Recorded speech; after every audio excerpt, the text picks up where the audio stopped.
The first thing I wonder about K-pop is something that I've always wondered about K-pop, and it's about idols possibly forced into doing dance challenges with other idols even though they might not like the song the other idol of the group they're doing the dance challenge with has released with the group. Yet the idol is forced to do dance challenges with other idols, even though idols most definitely have their own tastes in music, but won't publicly show that they're not fans of the other group's music, possibly due to hate from toxic K-pop stans who can't accept that people have different tastes and that nobody likes every song ever released. Just like how their idols, like Taeyeon, who dislike some of the songs the idols group has released, they're definitely idols who hate the K-pop song, but have to fake their dance challenge with the other idol whose song they're dancing to, because the idol doesn't like the other idol's group's song release. The next thing that I wonder about K-pop is related to the previous point about dance challenges, just doing them, not the possibly being forced part. And the next point about Blackpink. It's about when idols do dance challenges of their songs, either with their own members or with other people. Don't they ever get sick of the song by the end of it? Because with some groups being from really big companies getting to perform their song more than once on music shows, pairing that with the many dance challenges they release, surely they must be getting annoyed at singing or dancing to their song over and over again.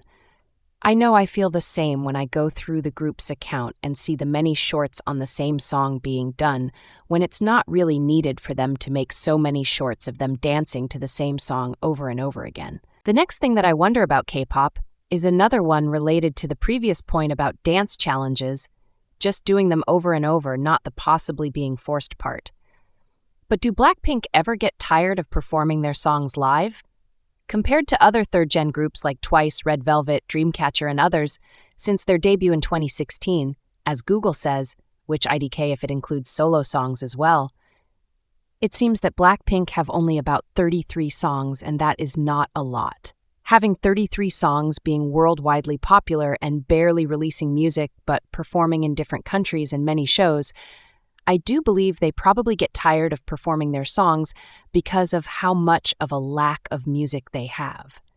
33 songs is an okay amount, but it's not a lot if you're popular. And of course, if you're performing the same songs more than once, you must be tired of it after all those performances. The next thing that I wonder about K-pop is that I just realized when people say X group's music is going downhill, I'm not vibing it anymore or something like that. Do they actually talk about their newer music as a whole, or just talk about the title tracks only? Like, if people say G-Idol's music isn't good anymore, do they mean the whole discography? Since after Soojin, that is Tomboy, NXT, Queen Card, Allergy, Wife, Klaxon, Super Lady, I want that. Basically, any song they've released with an MV. It makes me wonder, because if they're only starting to hate a group's music nowadays because it's not good anymore for them, and they possibly only mean the songs with MVs, is that really saying the music is going downhill when B-sides could be the saviors? The B-sides also exist, and if you're only saying it on the basis of MV tracks, that's not really critiquing their music properly and saying their music is going downhill. Also, to add more to the point, when people say X year in K-pop is bad or flopped or X year in K-pop is the best one, do they actually say it based on B-sides as well? Or just MV tracks? Because if you guys say a year is bad or good in K-pop and don't take B-sides into account, and mostly only talk about title tracks or B-sides that get MVs or any promoted songs or singles, is it really true in what y'all say? Because title tracks or any songs with MVs aren't the only ones in K-pop, and B-sides exist too. I really wonder if it's a fair thing to say that a year in K-pop is bad or good, if you're probably not taking B-sides into account, when B-sides are just as important as the main song. Otherwise, they wouldn't even be a thing in music at all. It's not fair for y'all to say these things if you're only saying it based on some songs. And not all the songs of the artists that y'all talk about in K-pop related to these things of flopping groups and best bad years in K-pop. The last thing that I wonder about K-pop is how many groups companies are allowed to debut each year. Like, why is there no law being passed to limit the amount of debuts that happen within K-pop and the Korean music scene for groups for each year? In 2024, I ranked 415 possible group debuts, so you can imagine how many were K-pop.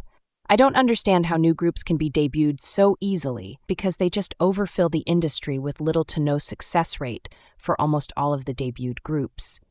Plus, the companies who debut them disband them soon after debut, or even the companies not even debuting them to begin with. Not even mentioning the fact that lots of these idols remain nugu because of these disbandments going from one group to another just to find a long enough career as an idol.